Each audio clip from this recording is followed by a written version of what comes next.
the way it was so nice.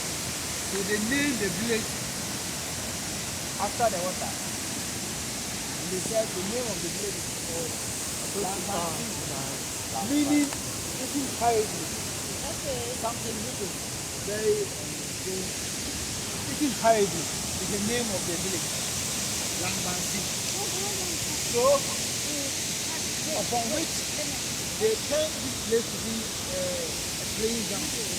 When they want to have some shower, they will come and enjoy the water and other things. So they were, yes, breathe and other things.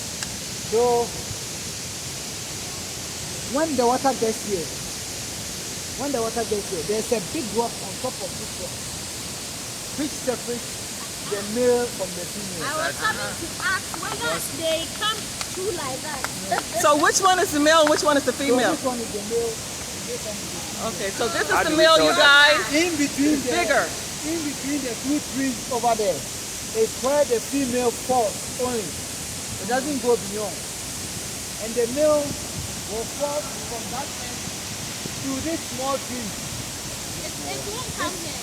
But it will not cross to the other side. So there's always a division. There's always a division. So when it falls like that, on a rainy day, it comes 5 feet up. Oh, the water All comes of all this over. gets flooded. Gets flooded with water. To where the dustbin is.